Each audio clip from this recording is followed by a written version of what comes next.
پہلے میری ماں کو پھانسی کے پھندے پر لٹکایا جائے۔ کہا ہے یہ کیا بات کر رہے ہو تم؟ چوری تم نے کی، ڈکیتی تم نے ڈالی، مرڈر تم نے کیا، اور تمہاری ماں کو پھانسی کے پھندے پر لٹکایا جائے؟ سلطان ڈاکو کو ڈاکو کیسے بن گیا؟ اس نے شروع میں جب 5 سال کا تھا اس کی ماں نے اس کو پیسے دے کر ایک انڈا منگوایا تھا دکان سے، جاؤ بیٹا ایک انڈا لے کر آؤ۔ وہ گیا دکان پر اور اس نے ایک انڈا خریدا، انڈے والے نے انڈا دے دیا، اس نے پیسے مانگے۔ سلطان کہنے لگا صاحب پیسے تو میں ابھی دے چکا ہوں آپ کو۔ دکاندار سمجھا کہ لڑکا ہے، بچہ ہے، جھوٹ تھوڑی بول رہا ہوگا۔ اس نے کہا اچھا جاؤ بیٹا۔ وہ پیسے دیے نہیں تھے، پیسے چھپایا ہوا تھا، اور انڈا لے کر جب اپنے گھر آیا اور اپنی ماں کو کہا لو ماں انڈا لو، پیسے بھی لے لو۔ ماں نے کہا بیٹا یہ پیسے تو میں نے انڈے کے لیے دیے تھے۔ اس نے کہا ماں میں نے دکاندار کو بے وقوف بنا دیا، اور میں نے اس سے کہا ابھی تو دیے تھے تم کو پیسے۔ ماں نے اس کی پیٹھ تھپتھپائی کہ بیٹا چلو اس پیسے سے شام کا چولہا جل جائے گا، ہماری غریبی میں تم نے ہماری خوب مدد کی۔ یہیں سے اس بچے کو حوصلہ ملتا ہے، یہیں سے اس بچے کو تقویت ملتی ہے۔ انڈے کی چوری کے بعد وہ مرغی چوری کرتا ہے، پھر اور بڑی چوری کرتا ہے، اور پھر بڑا ہو کر اتنا بڑا ڈاکو بن گیا کہ سرعام لوگوں کا مال لوٹنے لگا، اور جو نہیں دیتا تھا اس کو شوٹ کر دیتا تھا، اس کو قتل کر دیتا تھا، مار ڈالتا تھا چاقو اور چھرے کی نوک پر، اور اس کا مال لوٹ لیا کرتا تھا۔ بالآخر پکڑا گیا، مقدمہ چلا اور اس کو پھانسی کی سزا سنائی گئی، اور جب اس کو تختے دار پہ لٹکایا جانے لگا تو اس سے پوچھا جانے لگا کہ بول تیری آخری تمنا کیا ہے؟ اس نے کہا کہ میری آخری آرزو یہ ہے کہ میں اپنی ماں سے ملنا چاہتا ہوں۔ جب اس کی ماں اس سے ملنے آئی، جلاد نے کہا یہ تیری ماں ہے، مل، اور کوئی تیری خواہش تیری تمنا؟ اس نے کہا ہاں میری تمنا ہے۔ کہا کیا ہے تیری آرزو؟ کہا میری آرزو ہے کہ مجھ سے پہلے میری ماں کو پھانسی کے پھندے پر لٹکایا جائے۔ میری آرزو اور میری تمنا یہ ہے کہ مجھ سے پہلے میری ماں کو پھانسی کے پھندے پر لٹکایا جائے۔ کہا ہے یہ کیا بات کر رہے ہو تم؟ چوری تم نے کی، ڈکیتی تم نے ڈالی، مرڈر تم نے کیا، اور تمہاری ماں کو پھانسی کے پھندے پر لٹکایا جائے؟ اس نے چیخ کر کہا کہ میں چور ہوں، میں ڈاکو ہوں، میں قاتل ہوں، یہ سب کچھ صحیح، لیکن مجھے یہاں تک پہنچانے میں میری ماں کا کردار ہے، میری ماں کا رول ہے۔ میں نے جس وقت پہلا انڈا چرایا تھا اور اس کے پیسہ لے کر واپس آیا تھا، اور میں نے اپنی ماں کو جب اس کا پیسہ واپس کیا تھا، تو اسی وقت اگر میری ماں نے میرے گال پر ایک تھپڑ مارا ہوتا اور پیسہ دکاندار کے پاس لے جا کر اس کو واپس کر دیا ہوتا، تو آج میں اتنا بڑا چور نہیں بنتا، آج میں اتنا بڑا ڈاکو نہیں بنتا، آج میں اتنا بڑا قاتل نہیں بنتا، اور آج مجھے پھانسی کے پھندے پر نہیں لٹکنا پڑتا۔ مجھے پھانسی کے پھندے پر پہنچانے والی میری ماں ہے۔ تو یہ ماں کا کردار ہوتا ہے لڑکے کو بگاڑنے میں اور لڑکے کو سدھارنے میں۔ اگر میرے بھائیوں رات کے 12 اور 1 بجے تک اگر آپ مارکیٹوں میں گھومتے ہیں تو اس میں غلطی آپ کی نہیں ہے، آپ کے والدین کی تربیت کی غلطی ہے۔ ضرور آپ کے ماں باپ پہ کوئی کمی ہوگی کہ آج آپ رات کے 12 اور 1 بجے تک بلا کسی کام کے، بلا کسی محنت و مزدوری کے، اور بلا کسی وجہ کے، آپ بلا کسی ریزن کے آپ جو گھوم رہے ہیں، مٹر کشتیاں کر رہے ہیں، اور آپ کی ماں اور آپ کے باپ آپ کو تربیت نہیں دے پا رہے ہیں، ضرور آپ کے والدین کا کردار ہے اس میں، چاہے وہ اچھا ہو یا برا ہو۔ تو میرے بھائیوں ماں کا کردار بڑا اہم ہوتا ہے۔ کسی انگریز نے کہا تھا کہ مدرس لیپ از فرسٹ کالج فار چلڈرن، ماں کی گود بچے کا پہلا مدرسہ ہوتی ہے، ماں کی گود بچے کا پہلا مدرسہ۔ بچہ اگر اپنی ماں کی گود سے سبق حاصل نہیں کیا تو دنیا کی کسی یونیورسٹی میں سبق حاصل نہیں کر سکتا ہے۔ جانتے ہو شیخ عبد القادر جیلانی بغدادی رحمت اللہ علیہ کا واقعہ سنا ہوگا، جب وہ قافلے کے ساتھ جا رہے تھے اور ان کی عمر 12 سال تھی تو ان کی ماں نے 40 اشرفیاں ان کے کرتے کے دامن میں سل دی تھی، استر میں سل دی تھی، اور کہا تھا کہ بیٹا تم قافلے والوں کے ساتھ جاؤ، لیکن یاد رکھنا حالات کتنے بھی نازک ہوں، حالات کتنے بھی بد سے بدتر ہوں، کتنی بڑی مصیبت کیوں نہ آ جائے، لیکن جھوٹ تم کبھی مت بولنا۔ ماں نے چلتے وقت اپنے بیٹے سے کہا تھا، وہ یہ واقعہ آپ نے پڑھا ہوگا ہندی کی کتابوں میں، تیسری چوتھی کلاس کی کتابوں میں، یو پی کے کورس میں یہ چیز شامل تھی۔ اب جیسے جیسے گورنمنٹ بدلتی گئی یہ چیزیں بھی بدلتی گئیں اور کورس اور سلیبس بھی چینج ہوتا گیا میرے پیارے ساتھیوں۔ لیکن غنیۃ الطالبین کے اندر جب اس سے پہلے جس کا مقدمہ لکھا گیا تو شیخ عبد القادر جیلانی بغدادی کی سیرت کے حوالے سے اس نے مقدمے میں یہ بات لکھی ہے کہ آپ اندازہ لگائیں میرے بھائیوں، ماں یہ نصیحت کر رہی ہے 12 سال کے بچے کو کہ بیٹے حالات کتنے بھی نازک ہوں تمہیں کسی بھی قیمت پر جھوٹ نہیں بولنا ہے۔ جب قافلہ جاتا ہے اور قافلہ جب راستے میں لوٹ لیا جاتا ہے، سارے لوگوں کے سامان اور ان کے قافلے کو جب لوٹ لیا گیا تو ایک ڈاکو عبد القادر جیلانی کے پاس بھی آیا اور کہنے لگا اے بچے تیرے پاس بھی کچھ ہے؟ عبد القادر نے کہا جی ہے۔ وہ قریب آ گیا، کہتا کیا ہے تیرے پاس؟ کہا 40 اشرفیاں ہیں۔ کہا کہاں ہیں؟ کہا کرتا کھولا، کہا یہ استر میں سلی ہوئی ہیں۔ ٹٹول ہاں ہے، تو ادھیڑ کے دیکھا تو پتا چلا کہ 40 اشرفیاں موجود ہیں۔ چور نے پوچھا تم نے بتا کیوں دیا؟ یہ تو بہت سیفریٹ جگہ پر رکھی ہوئی تھی اور تم بچے تھے، ہم تمہاری تلاشی تھوڑی لیتے، لیکن تم نے بتا کیوں دیا؟ اس بچے نے کہا کہ میری ماں نے چلتے وقت مجھے نصیحت کی تھی کہ بیٹے حالات کتنے بھی بد سے بدتر ہو جائیں، نازک ہوں، کتنے بھی خراب حالات آ جائیں، لیکن جھوٹ کبھی کسی حال میں مت بولنا۔ میں چلتے وقت اپنی ماں کی نصیحت کو گاٹھ باندھ لیا اور آج جب موقع آیا تو میں کیسے جھوٹ بول دیتا، میں اپنی ماں کی نصیحت کو کیسے ٹھکرا دیتا۔ چور پر بڑا اثر پڑا کہ یہ بچہ اپنے ماں کی نصیحت کو اتنا مانتا ہے، اور ہم کو دیکھو کہ ہم اپنے رب کی، اپنے اللہ کی ساری زندگی نافرمانی میں نے گزار دی۔ وہ چور اپنے سردار کے پاس اس بچے کو لے گیا اور اس کی صداقت بتلائی۔ چوروں کے سردار پر بھی بڑا اچھا اثر پڑا، بڑا اچھا اثر پڑا، اور اس نے بھی نصیحت حاصل کرتے ہوئے سارے لوگوں کا سامان واپس کر دیا، سب کا سامان واپس کر دیا اور توبہ کر لی، تائب اللہ ہو گیا، اللہ سے سچے دل سے توبہ کر لی۔ اور میرے بھائیو غور کیجئے، یہ چھوٹے سے بچے کو ایسا صالح اور نیک بنانے میں اس کی ماں کا کردار تھا۔ ادھر سلطان ڈاکو کی مثال میں نے دے دی، ادھر میں نے عبد القادر جیلانی کی مثال دی۔ اس کو ڈکیت بنانے والا اور قاتل بنانے والی بھی ماں تھی، اور اس بچے کو اچھی تربیت دینے والی بھی، سچ بولنے کی نصیحت کرنے والی بھی ماں تھی۔ اور ایسی مائیں معاف کیجئے گا بہت ہی معذرت کے ساتھ انسٹاگرام پہ ڈانس کرنے والی لڑکیاں ایسی مائیں نہیں بن سکتی ہیں۔ ایسی مائیں مدرسوں سے ہی نکلیں گی، دینی تعلیم سے آراستہ اور پیراستہ ہو کر نکلیں گی، وہی یہ کردار ادا کر سکتی ہیں۔ وہ ابن ربیعہ کا واقعہ اٹھایا، آپ نے کبھی دیکھا؟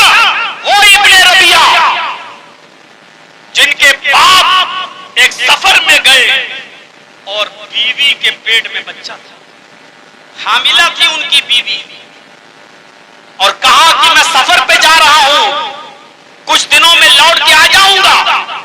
20,000 دینار دے کر گئے تھے کہ میری بیوی اگر بچہ پیدا ہوگا تو اس کی اچھی تربیت کرنا، یہ لو کھانا پینا بچے کی صحت و تندرستی میں لگانا۔ اور یہ کہہ کر ابن ربیعہ کے باپ جب سفر میں چلے جاتے ہیں تو جانتے ہو کتنے سال کے بعد لوٹے؟ 1 نہیں، 2 نہیں، 3 نہیں، 4 نہیں، 5 نہیں، پورے 27 سال کے بعد ابن ربیعہ کے باپ جب لوٹتے ہیں، جب واپس آتے ہیں ربیعہ، ان کو پتا نہیں، بیوی کو خبر پہنچاتے ہیں کہ میں آ گیا ہوں۔ بیوی نے کہا کہ ظہر کی نماز اور عصر کی نماز مسجد میں پڑھ لیجئے گا، میں گھر میں کچھ تیاری میں لگی ہوں، آپ کے آنے کا استقبال میں کر رہی ہوں، لہذا ڈائریکٹ گھر کے اندر مت آنا۔ کہا ٹھیک ہے۔ ربیعہ ابن الفروخ جا کر مسجد میں ٹھہر جاتے ہیں، کیا دیکھتے ہیں کہ ظہر کے اندر کوئی بہت اچھی شکل و صورت کا خوبصورت بچہ نماز پڑھا رہا ہے جس کی عمر 25-26 سال ہے. عصر میں بھی مغرب کی نماز بھی ربیعہ ابن الفروخ نے پڑھی مسجد کے اندر. بیٹے کی بہترین قرأت سنی, نہیں معلوم کہ یہ میرا بیٹا ہے, بہترین قرأت سنی اور قرأت سننے کے بعد درس سنا. ربیعہ کہتے ہیں کہ جب میں نے اس نوجوان کا درس مسجد کے اندر سنا, اس کی تقریر سنی, اس کی قرأت دیکھی, اس کا علم دیکھا, تو میں نے کہا اللہ, آج 27 سال کے بعد میں لوٹ کر آ رہا ہوں, کاش مجھے بھی کوئی بیٹا ملا ہوتا تو میں بھی اس کو ایسا ہی عالم بناتا, ایسا ہی قاری بناتا, دین کا علم اس کو سکھاتا. ربیعہ ابن الفروخ جب گھر پہ جاتے ہیں تو کیا دیکھتے ہیں کہ بیٹا ہی دروازہ کھول رہا ہے. بیوی نے بتایا کہ یہ تمہارا بیٹا ہے جو آج سے 27 سال پہلے تم اس کو میرے پیٹ کے اندر چھوڑ کے گئے تھے. آئے میرے شوہر, آپ نے 20,000 دینار کا سوال کیا کہ وہ 20,000 دینار تم نے کیا کیے. اے میرے شوہر, تمہیں 20,000 دینار زیادہ محبوب ہے یا یہ بچے کا علم تمہیں زیادہ محبوب ہے؟ میں نے ان 20,000 دینار کو میں نے اس بچے کی بہترین تعلیم میں اور تربیت میں لگا دیا ہے. ربیعہ چیخ کر کہتے ہیں, اے میری بیوی, تم نے 20,000 دینار کو ضائع نہیں کیا ہے, تم نے مجھے ایک نیک بیٹا دیا ہے. اس بیٹے کی میری غیر موجودگی میں اچھی تربیت کی ہے, اس کو اچھی طریقے سے تعلیم دی ہے اور دین کا ایک بہت بڑا عالم بنا دیا ہے. باپ نہیں ہے, ماں کا کردار دیکھیے کہ ماں کتنی بہترین طریقے سے بچے کی تربیت کر رہی ہے, کتنے اچھے انداز سے بچے کی تربیت کر رہی ہے. ہاں, باپ کا بھی کردار ہوتا ہے, ماں ہی کا نہیں, باپ کا بھی کردار ہوتا ہے. سنیے, جب یوسف علیہ السلام جو مختلف مراحل سے گزرے, چھوٹے تھے, بچے تھے, بھائیوں نے کنویں میں پھینک دیا, قافلہ آیا, اس نے نکالا, مصر کے بازار میں پیش کیے گئے چند سکوں میں, وَشَرَوْهُ بِثَمَنٍ بَخْسٍ دَرَاهِمَ مَعْدُودَةٍ, چند سکوں میں پیش کیے گئے اور چند سکوں میں جب بک گئے, بادشاہ مصر کے گھر میں پلے بڑے, پروان چڑھے, بادشاہ جوان ہوئے. بادشاہ کی بیوی نے غلط نظر ڈالی, دروازے بند کر کے ان کو اپنی طرف مائل کرنا چاہا, وہاں سے بچے. مختلف مراحل سے گزرنے کے بعد بادشاہ کی بیوی نے غلط الزام لگا کر یوسف علیہ السلام کو جیل میں بھجوا دیا. کئی سال تک, بعض مفسرین نے لکھا 7 سال تک وہ جیل میں رہے کہ بادشاہ بن گئے. اور جب بادشاہ بن گئے تو انہوں نے سوچا کہ اب میں اپنے باپ کو ایک قمیص بھیجتا ہوں تاکہ وہ میری قمیص سے پہچان جائیں گے کہ یوسف کی قمیص ہے. وہی پرانی قمیص جو یوسف کو جو ہے, جو جس وقت وہ گئے تھے اور بھائیوں نے پھینکا تھا, اس وقت کا وہ کپڑا یوسف کے پاس رکھا ہوا تھا. حضرت یوسف علیہ السلام نے اپنی وہ قمیص اپنے قاصد کو دی اور قاصد کو دینے کے بعد کہا کہ جاؤ, یعقوب نام کا ایک آدمی آپ کو فلاں فلاں ملک میں ملے گا, یہ قمیص اس کو دے دینا, میری طرف سے یہ ہدیہ ہے. اس کے لیے بتایا نہیں کہ وہ میرا باپ ہے. جب وہ قاصد یعقوب علیہ السلام کے پاس آیا اور یعقوب علیہ السلام سے کہا کہ مصر کے بادشاہ نے تمہارے لیے قمیص بھیجی ہے, یعقوب علیہ السلام نے اس قمیص کو دیکھا, اس کی خوشبو کو سونگا تو پہچان گئے کہ یہ قمیص تو میرے بیٹے کی قمیص ہے, یعنی میرا بیٹا زندہ ہے. یوسف علیہ السلام اس دنیا میں موجود ہے, یوسف میرا بیٹا زندہ ہے. تو جانتے ہو یعقوب علیہ السلام نے اس قاصد سے کیا سوال کیا؟ اس قاصد سے پوچھا کیف ترکتہ, تم نے اس کو کس حال میں چھوڑا؟ غور کیجئے گا اس بات پر, یہ آپ کے لیے بڑی اچھی نصیحت ہے. کیف ترکتہ, تم نے کس حال میں چھوڑا ہے اس کو جس نے یہ قمیص دی, اس کو تم نے کس حال میں چھوڑا ہے؟ اس قاصد نے, اس دودت نے, اس میسنجر نے, اس ایلچی نے کیا جواب دیا؟ ترکتہ ملک مصر. ارے تم کہتے ہو کس حال میں چھوڑا ہے, ارے وہ تو ملک مصر کے بادشاہ ہیں, میں نے ان کو مصر کی بادشاہت کے حال میں چھوڑا ہے, وہ تو مصر کے بادشاہ ہیں. حضرت یعقوب علیہ السلام نے فرمایا لا اسألکم عن ھذا ولکن اسألکم عن ای دین ترکتہ، میں تم سے یہ نہیں جاننا چاہتا ہوں کہ تم نے اس کو بادشاہ کی حالت میں چھوڑا یا کس حال میں چھوڑا، میں یہ نہیں جاننا چاہتا. یہ نہیں، باپ کو خوشی نہیں ہوئی یہ سن کر کے میرا بیٹا ملک کا بادشاہ ہے. آج باپ کو خوشی ہوتی ہے میرا بیٹا ایم ایل اے ہے، آج باپ کو خوشی ہوتی ہے کہ میرا بیٹا چیئرمین ہے، آج باپ کو خوشی ہوتی ہے کہ میرا بیٹا اس عہدے پر فائز ہے.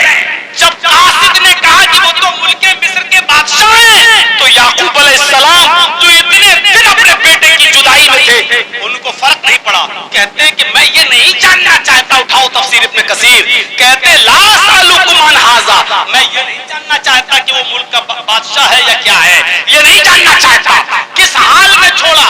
مطلب میرا یہ نہیں ہے کہ اس کی پوسٹ کیا، اس کا عہدہ کیا، اس کی ڈگری کیا ہے، اس کی کنڈیشن کیا، نہیں، بلکہ میں یہ جاننا چاہتا ہوں اسألکم عن ای دین ترکتہ، میں یہ جاننا چاہتا ہوں کہ تم نے اس کو کس دین پر چھوڑا ہے، اس کا دین کیا ہے، اس کا راستہ کیا ہے، وہ کس دین پر ہے.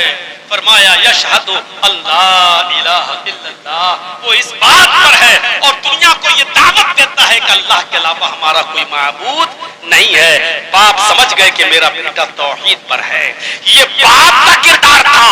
اتنے دنوں کی جدائی کے بعد بیٹا بھی ملا نہیں، لیکن جب قاصد آیا تو اس سے پوچھ رہے ہیں کہ یہ قمیص کس نے دی؟ کہا بادشاہ مصر نے. کہا کہ کس حال میں چھوڑا؟ کہ وہ تو ملک مصر کے بادشاہ ہیں. کہا میں یہ نہیں جاننا چاہتا کہ ملک مصر کے بادشاہ ہیں یا کوئی کیا ہے، لیکن میں یہ جاننا چاہتا ہوں کہ وہ کس دین پر تم نے اس کو چھوڑا.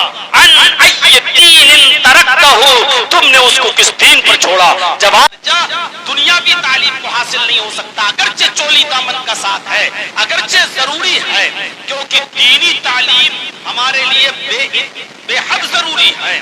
ہمیں اٹھنا بیٹھنا لیٹنا سونا جاگنا کھانا پینا ان تمام چیزوں میں ہمیں دینی تعلیم کی ضرورت ہے. ایک دن ہمیں اور آپ کو مرنا ہے اور اس دنیا سے رخصت ہونا ہے. آپ غور کریں کیا آپ نے اپنی اولاد کو یہ دعا سکھلائی کہ وہ ہمارے مرنے کے بعد یہ دعا پڑھتی رہے ربنا اغفر لی ولوالدی وللمؤمنین یوم یقوم الحساب؟ آپ نے یہ دعا سکھلائی کہ آپ کے مرنے کے بعد وہ آپ کی قبر پر جا کر یہ دعا پڑھ سکے کہ اللہم اغفر لہ وارحمہ وعافہ واعف عنہ واکرم نزلہ ووسع مدخلہ. میرے بھائیوں، دینی جب تک ہم اپنی اولاد کو دینی تعلیم نہیں دیں گے، آپ یاد رکھیے گا کہ مرنے کے بعد آپ کے لیے دعائے مغفرت کرنے والا بھی کوئی نہیں ہوگا. کیونکہ جب انسان مر جاتا ہے تو اس کے عمل کا سلسلہ منقطع ہو جاتا ہے.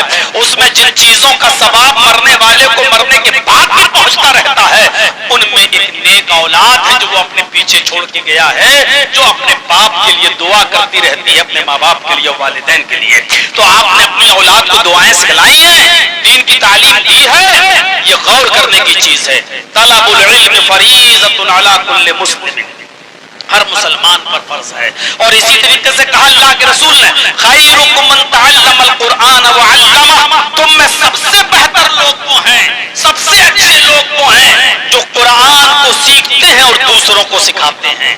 اور جو قرآن کو سیکھے گا، قرآن کو سیکھے گا، قرآن ہی وہ کتاب ہے جس قرآن کا طالب علم آٹومیٹک اس کو فزکس سے، کیمسٹری سے، جغرافیہ سے، بھگول سے، بایو سے، سائنس سے آٹومیٹک اس کو دلچسپی ہوگی، کیونکہ قرآن کے اندر سارے علوم موجود ہیں. تو میرے بھائیوں، مجھے بتانا یہ ہے کہ جہاں لڑکوں کو تعلیم ضروری ہے، وہیں جامعہ فاطمہ الزہرا جہاں میں نے آج بچیوں کو دیکھا، ان کو انعامات تقسیم کیے گئے، ان کو سند فراغت دی گئی اور ان کی تقریر بھی، ان کی ہم نے تلاوت سنی، نظم سنی، ان کا ترانہ سنا.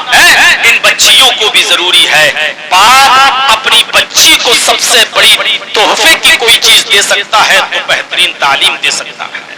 اور اللہ کے نبی صلی اللہ علیہ وسلم نے فرمایا جس طریقے سے کسی شخص نے اپنے بیٹے کو حافظ قرآن بنا لیا، قیامت کے دن اس کے باپ کے سر پر سونے کا تاج، سونے کا مکٹ رکھا جائے گا. یہاں سے آپ اندازہ لگائیے، وہ سونے کا تاج ایسا چمکتا ہوگا کہ سورج کی روشنی بھی ماند پڑ رہی ہوگی. وہ سونے کا تاج سورج سے زیادہ روشن ہوگا. لوگ اس سونے کے تاج پہنے ہوئے ماں باپ کو دیکھیں گے تو رشک کریں گے اور کہیں گے اے کاش ہم نے بھی اپنے بچوں کو حافظ قرآن بنایا ہوتا، ہم نے بھی اپنے بچوں کو عالم قرآن بنایا ہوتا تو آج ہمارے سر پر بھی سونے کا تاج ہوتا، جس کی روشنی سورج کی روشنی کو پھیکا کر رہی ہے۔ جہاں لڑکوں کے تعلق سے یہ فرمایا، وہی اللہ کے نبی جناب محمد رسول اللہ صلی اللہ علیہ وسلم نے لڑکیوں کے تعلق سے ماں باپ کو خوشخبری سنائی۔ اٹھائیے ابو داؤد کتاب الادب کے الفاظ، من عالی ثلاث بنات فأدبہن وزوجہن واحسن الیہن فلہ الجنہ۔ کتنی بہترین تعلیم دے رہے ہیں اللہ کے نبی صلی اللہ علیہ وسلم کہ جس کی 3 بیٹیاں ہوں گی، جن کی بچیاں قرآن و حدیث کا علم حاصل کر رہی ہیں، دینی تعلیم کو سنیں، من عال ثلاث بنات، جس کی 3 بیٹیاں ہوں گی، فأدبہن، اور انہوں نے ان کو بہترین تعلیم دی ہوگی، بہترین ادب سکھایا ہوگا، بہترین تعلیم سے آراستہ اور پیراستہ کیا ہوگا، وزوجہن، اور اچھی جگہ پر دیندار گھرانے میں ان بچیوں کا نکاح کر دیا ہوگا، ان کا گھر بسا دیا ہوگا، اچھے داماد کا انتخاب کیا ہوگا، دیندار گھرانے میں اپنی بچیوں کو بھیجا ہوگا، وَأَحْسَنَ إِلَيْهِنَّ، اور ان بچیوں کے ساتھ بہترین سلوک کیا ہوگا۔ اللہ کے نبی فرماتے فلاح الجنہ، ایسے ماں باپ کے لیے جنت ہے، فلاح الجنہ، ایسے ماں باپ کے لیے جنت، یعنی بچیوں کو پڑھانے لکھانے والا، ان کو دینی تعلیم سے آراستہ اور پراستہ کرنے والا باپ جنت کا مستحق ہے۔ ایسے لوگوں کے لیے اللہ کے نبی فرماتے ہیں کہ ان کے لیے جنت ہے۔ ہاں یہ سچ ہے کہ جب لڑکا عالم بنتا ہے اور دینی علم حاصل کرتا ہے تو وہ اپنے حد تک رہتا ہے، چند لوگوں تک رہتا ہے، اس کی تعلیم پہنچتی ہے، لیکن یہ بھی سچی حقیقت ہے کہ جب ایک لڑکی عالمہ اور فاضلہ بنتی اور دینی علم حاصل کرتی ہے تو اس کی نسل در نسل اس سے تربیت حاصل کرتی ہے، نسل در نسل اس سے سبق حاصل کرتی ہے، اور وہ کئی نسلوں تک بہترین تربیت دے سکتی ہے۔ اور یاد کرو میرے پیارے ساتھیوں، یہ کوئی بہت بڑا جلسہ نہیں کہ یہاں رات کے 1.5-2 گھنٹے تک آپ کے سامنے تقریریں کی جائیں، یہ تعلیمی بیداری ہے، اور یہاں تعلیمی بیداری کے تعلق سے چند باتیں آپ کے سامنے رکھی جا رہی ہیں۔ تعلیم و تربیت کے تعلق سے جو ماں اپنے بچے کو تربیت دے سکتی ہے وہ کوئی کالجز اور یونیورسٹی میں نہیں مل سکتی ہے۔ آپ نظر ڈالیے، آپ کے کشن گنج میں بھی بڑے بڑے کالجز ہیں، یونیورسٹیز ہیں، میڈیکل کالج بھی ہیں، آپ نظر ڈالیے، لیکن ان کالجز اور یونیورسٹی سے پڑھنے والے بچوں پر بھی نظر ڈالو، ایم اے کرنے والوں کو دیکھو، پی ایچ ڈی کرنے والوں کو دیکھو، اور دنیاوی تعلیم سے لائق بڑے بڑے ڈاکٹر اور بڑے بڑے انجینئروں کو دیکھو، آج انہوں نے ڈگریاں تو بہت بڑی بڑی لے لی ہیں، لیکن ابھی تک ان کو پیشاب کرنے تک کا طریقہ نہیں معلوم ہے۔ ابھی دیکھیے گا آپ کہیں بھی جا کے کہ ایسی بڑی بڑی ڈگریوں کے مالک یہ اسٹوڈنٹس جو اسکولوں سے اور کالجز سے نکلتے ہیں، پینٹ کی چین کھولتے ہیں اور کھڑے ہو کر جانوروں کی طرح پیشاب کرتے ہوئے آپ کو نظر آئیں گے۔ اسکولوں سے اور کالجز سے وہ ہمیں تربیت نہیں مل پاتی ہے جو دینی مدرسوں سے ملتی ہے اور جو ایک ماں اپنی اولاد کو دے سکتی ہے۔ موطا امام مالک کے اندر ایک روایت آئی ہے کہ ایک صحابیہ کے گھر میں جب بچہ پیدا ہوا، ایک صحابیہ کے گھر میں جب بچہ پیدا ہوا تو وہ بچہ جب بھی پیشاب کرتا تھا اس کی ماں اس کی شرمگاہ پر پانی ڈال دیا کرتی تھی، وہ بچہ جب بھی پیشاب کرتا تھا ماں اس کی شرمگاہ پر پانی ڈال دیا کرتی تھی۔ جب وہ بچہ چلنے کے لائق ہوا اور پہلا دن تھا اس بچے کے چلنے کا، جب وہ بچہ پہلے دن چلنے لگا، پہلے دن، اور جب اس کو پیشاب کی حاجت ہوئی تو اس بچے نے پانی کا لوٹا خود لیا، پانی کا برتن خود لیا اور جا کر نالی کے کنارے بیٹھ کر پیشاب کرنے لگا۔ ماں دور سے اپنے بچے کو دیکھ رہی ہے کہ بچے نے پانی لیا، بچہ نالی کے کنارے گیا، بچہ بیٹھ گیا، بچے نے پیشاب کیا۔ اس بچے کو نہیں معلوم تھا کہ استنجا کیسے کیا جاتا ہے، اس بچے کو نہیں معلوم کہ پانی سے پکڑی جاتی ہے، اور شرمگاہ کو دھونے کا طریقہ کیا ہے اس بچے کو نہیں معلوم، لیکن ماں چونکہ اپنے بچے کی شرمگاہ پر پانی ڈال دیا کرتی تھی، بچے نے یہی سیکھا تھا، اس لیے بچے نے وہ پانی پیشاب کرنے کے بعد اپنی شرمگاہ پر ڈال لیا۔ ماں دور سے اس منظر کو دیکھ رہی ہے اور چیخ کر کہتی ہے فزت برب الکعبہ، کعبے کے رب کی قسم میں کامیاب ہو گئی، اللہ کی قسم میں کامیاب ہو گئی۔ میں اپنے بچے کو جو تعلیم دینا چاہتی تھی، میں اپنے بچے کو جو سکھانا چاہتی تھی، میں اپنے بچے کو جو درس دینا چاہتی تھی، میں اپنے بچے کو جو تربیت دینا چاہتی تھی، جو ٹریننگ دینا چاہتی تھی، میں اس میں کامیاب ہو گئی۔ اور آپ سے یہی گزارش ہے کہ ایسی مائیں تیار کرو، اور ایسی مائیں تیار ہوں گی دینی مدرسوں میں، کالجز اور یونیورسٹی میں نہیں کہہ رہا ہوں کہ مت پڑھائیے، لیکن کالجز اور یونیورسٹیز کا حال آج یہ پہنچ چکا ہے کہ آپ انسٹاگرام کھول کے دیکھ لیجئے، کالجز اور یونیورسٹیوں کی لڑکیاں کس حد تک بے پردگی کا مظاہرہ کر کے اور یانیت کا ننگا ناچ رہی ہیں۔ ہمیں نہیں معلوم آپ کے بہار کی کنڈیشن، ہمیں نہیں معلوم آپ کے بنگال کی کنڈیشن کہ یہاں کی لڑکیاں انسٹاگرام پہ کچھ کر رہی کہ نہیں کر رہی ہیں۔ آئیے ہمارے یوپی کی طرف، آئیے ہمارے لکھنؤ کی طرف اور چلیے اور دیکھیے بڑے بڑے حاجیوں، بڑے بڑے نمازیوں، بڑے بڑے ملا اور مولویوں اور بڑے بڑے قاریوں کی لڑکیاں آج انسٹاگرام پر دوپٹے اتار چکی ہیں، شارٹ کپڑے پہن کر ریلز بنا رہی ہیں اور اس کو اپلوڈ کر رہی ہیں۔ کوئی 50,000 روپے مہینہ،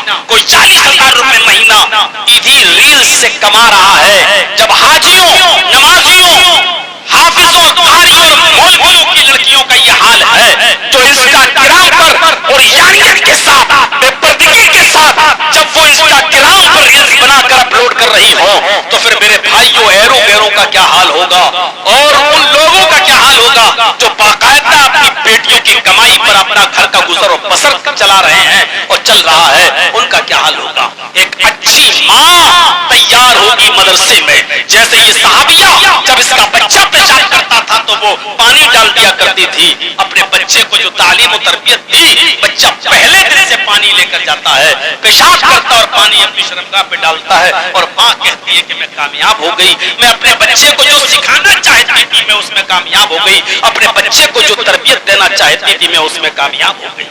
ماں کا کردار بچے کی تربیت میں اہم رول ادا کرتا ہے۔ آپ کو معلوم ہے